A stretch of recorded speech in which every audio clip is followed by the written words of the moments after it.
पहला बच्चा मुबारक हो भाभी, तुम्हारा परिवार पूरा हो गया। अब ऑपरेशन कराना है कि? आज के युग में 2 बच्चों को ही सही से पाल लो, यही बड़ी बात है। पर मुझे ऑपरेशन से डर लगता है। ये तुम्हारा वहम है कि कुछ हो जाएगा। तुम ऑपरेशन करवाना नहीं चाहती तो कोई बात नहीं, एक बहुत ही आसान तरीका है। वो क्या? IUD 380A, इसे लगा लो और 10 साल की छुट्टी, उसके बाद फिर लगवाया जा सकता है। ये किसी भी स्वास्थ्य केंद्र में मुफ्त लगवाया जा सकता है। राष्ट्रीय स्वास्थ्य मिशन, स्वास्थ्य विभाग हरियाणा द्वारा जनहित में जारी। नमस्कार, आकाशवाणी चंडीगढ़ से प्रादेशिक समाचारों के साथ मैं रत्तिका।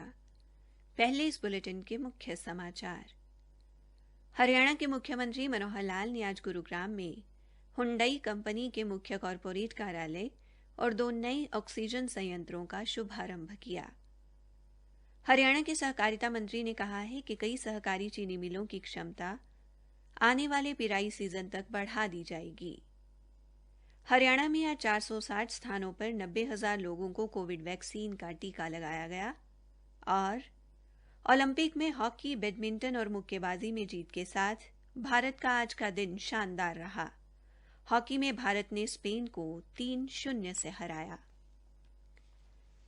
देश भर में 18 वर्ष से अधिक आयु के सभी लोगों के लिए सरकारी केंद्रों में निःशुल्क टीकाकरण अभियान चलाया जा रहा है।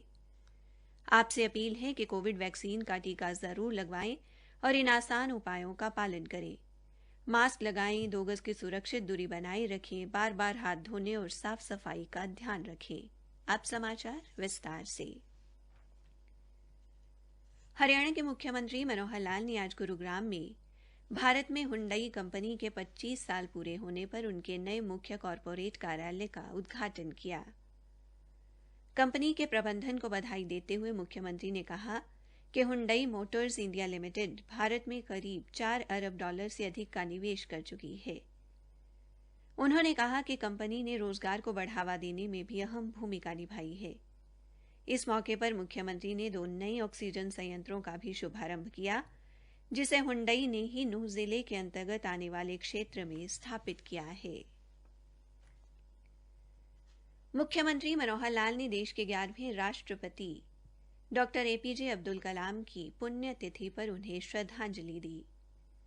आज चंडीगढ़ में जारी एक संदेश में श्री मनोहर लाल ने कहा कि अब्दुल कलाम जैसी राष्ट्र के प्रति समर्पित विभूतियों पर हम सबको गर्व महसूस करना चाहिए और युवाओं को ऐसी विभूतियों को अपना प्रेरणा स्रोत मानकर देश सेवा के लिए आगे आना चाहिए। उन्होंने कहा कि एक वैज्ञानिक के रूप में देश की युवा पीढ़ी उन्हें अपना आदर्श मानती रहेगी। मुख्यमंत्री ने कहा कि डॉक्टर कलाम कहते थे कि हम अपना भविष्य नहीं बदल सकते, लेकिन अपनी आदतें बदली जा सकती हैं और निश्चित रूप से आपकी आदत ही आपका भविष्य बदल देगी। मुख्यमंत्री ने कहा कि डॉक्टर कलाम की इन बातों का युवा पीढ़ी को सदैव अनुसरण करना चाहिए। भिवानी में भी डॉक्टर APJ अब्दुल कलाम की पुण्यतिथि पर भारतीय जनता पार्टी के नेताओं द्वारा श्रद्धांजलि अर्पित की गई।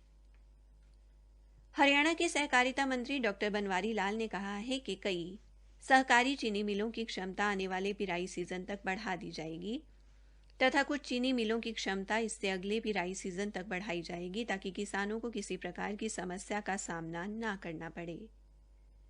सहकारिता मंत्री आज चंडीगढ़ से वीडियो कॉन्फ्रेंस के माध्यम से सभी सहकारी चीनी मिलों के प्रबंध निदेशकों सहित आए हुए किसानों के साथ बातचीत कर रहे थे। उन्होंने कहा कि पलवल की सहकारी चीनी मिल में पिछले साल किसी भी प्रकार की कोई दिक्कत नहीं आई और इसकी क्षमता को निर्धारित समय अवधि में बढ़ाने का प्रयास किया जा रहा है ताकि किसानों को किसी भी प्रकार की दिक्कत ना हो। फिर भी यदि किसानों की गन्ने की फसल को अन्य सहकारी चीनी मिल में भेजने की बात आती है तो इसके लिए एक योजना तैयार की जाएगी। इस दौरान मंत्री ने अधिकारियों को किसानों के सुझावों पर गौर करने के निर्देश भी दिए। प्रादेशिक समाचार आकाशवाणी चंडीगढ़ से प्रसारित किए जा रहे हैं। हरियाणा में आज लगभग 460 स्थानों पर 90,000 लोगों को कोविड वैक्सीन का टीका लगाया गया। प्रदेश में अब तक लगभग 1,11,95,000 नागरिकों का टीकाकरण किया जा चुका है। पंचकुला जिले में आज 3,835 लोगों को कोरोना वैक्सीन की खुराक दी गई। पलवल जिले में आज कोविड-19 के 3 नए मामले सामने आए हैं, जबकि 4 मरीज ठीक होकर अपने घर लौट गए हैं। Civil surgeon doctor Brahmdeep Singh ने बताया कि कोरोना के संक्रमण से बचाव के लिए कोविड की वैक्सीन लेना अति आवश्यक है। अंबाला के गांव काठे माजरा में 96% लोगों को कोरोना रोधी टीका लगा दिया गया है।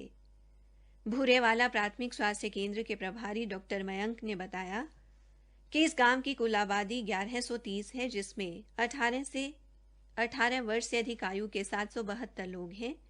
उन्होंने बताया कि 772 में से 742 लोगों को वैक्सीन की खुराक दी जा चुकी है। डॉक्टर मयंक ने बताया कि लोगों में जागरूकता स्वास्थ्य कर्मचारियों तथा आंगनवाड़ी कर्मियों व आशा वर्कर की मेहनत का ही परिणाम है कि गांव टीकाकरण के मामले में 100% की ओर बढ़ रहा है। सिरसा के नागरिक अस्पताल के उप सिविल सर्जन डॉक्टर बुद्धराम ने कहा है कि अस्पताल में लग रहा ऑक्सीजन संयंत्र 1 सप्ताह में शुरू हो जाएगा। उन्होंने बताया कि मशीनें पहुंचने के बाद उन्हें इंस्टॉल किया जा रहा है। इसके बाद संयंत्र को 1 दिन के लिए परीक्षण पर रखा जाएगा। परीक्षण में ऑक्सीजन के मापदंड पूरे होने के बाद मरीजों के लिए ऑक्सीजन की आपूर्ति शुरू कर दी जाएगी। हमारे संवाददाता ने बताया है कि नागरिक अस्पताल में 1 साल में 130 बिस्तरों पर ऑक्सीजन पाइपलाइन बिछाई जा चुकी है। इस संयंत्र से 1 मिनट में 1000 लीटर ऑक्सीजन की आपूर्ति की जा सकेगी। ओलंपिक में हॉकी, बैडमिंटन और मुक्केबाजी में जीत के साथ भारत का आज का दिन शानदार रहा। हॉकी में भारत ने पूल ए के ग्रुप मैच में स्पेन को 3-0 से हराया। भारतीय टीम ने पहले क्वार्टर में ही 2 गोल की बढ़त बनाई। सिमरनजीत सिंह ने पहले क्वार्टर के 14वें मिनट में पहला गोल किया, जबकि रुपिंदर पाल सिंह ने 15वें मिनट में पहले क्वार्टर की समाप्ति के ठीक पहले दूसरा गोल किया। रुपिंदर ने 91वें मिनट में फिर से भारत के लिए तीसरा गोल किया। इस जीत के साथ भारत अब 6 अंकों के साथ ग्रुप में दूसरे स्थान पर पहुंच गया है। मुक्केबाजी में भारतीय मुक्केबाज लवलीना ने महिलाओं के 69 किलोग्राम वर्ग में जर्मनी की नदीन को पराजित किया। बैडमिंटन में सात्विक साईराज, रिंकी रेड्डी और चिराग शेट्टी की भारतीय जोड़ी ने पुरुष युगल के फाइनल ग्रुप ए मैच में ग्रेट ब्रिटेन के बेन लेन और सीन वेंडी को 21-17 और 21-19 से हराया।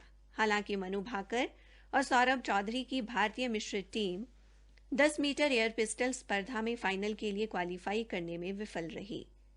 10 मीटर एयर राइफल मिश्रित टीम स्पर्धा में भी इला वेनिल और दिव्यांश सिंह पवार तथा अंजुल मौदगिल और दीपक सिंह की भारतीय टीमें फाइनल के लिए जगह नहीं बना पाई। हरियाणा के वित्तायुक्त एवं आपदा प्रबंधन विभाग के अतिरिक्त मुख्य सचिव संजीव कौशल ने कहा है कि जिला चरखी दादरी में 23.93 एकड़ भूमि में 72 करोड़ 7 लाख 53,000 रुपए की लागत से लघु सचिवालय बनाया जाएगा। उन्होंने बताया कि इस लघु सचिवालय के लिए भूमि का आवंटन शहर के सेक्टर 10 में कर दिया गया है और इस भूमि पर 49 करोड़ 96,50,000 रुपए की राशि खर्च की गई है। श्री कौशल आज चंडीगढ़ में भवन निर्माण समिति की पहली बैठक की अध्यक्षता कर रहे थे। कांवड़ यात्रा पर विभिन्न राज्यों की सरकारों द्वारा लगाए गए प्रतिबंध को देखते हुए करनाल जिला प्रशासन ने शिव भक्तों के लिए पंचायत भवनों के प्रांगण में गंगा जल का विशेष प्रबंध किया है। सभी श्रद्धालु शिव अभिषेक के लिए 6 अगस्त तक हर रोज सुबह 9 बजे से शाम 5 बजे के बीच पंचायत भवन से गंगा जल ले सकते हैं। अंत में मुख्य समाचार एक बार फिर। हरियाणा के मुख्यमंत्री मनोहर लाल ने आज गुरुग्राम में हुंडई कंपनी के मुख्य कॉरपोरेट कार्यालय और 2 नए ऑक्सीजन संयंत्रों का शुभारंभ किया। हरियाणा में आज लगभग 460 स्थानों पर 90,000 लोगों को कोविड वैक्सीन का टीका लगाया गया। इसी के साथ प्रादेशिक समाचार समाप्त हुए।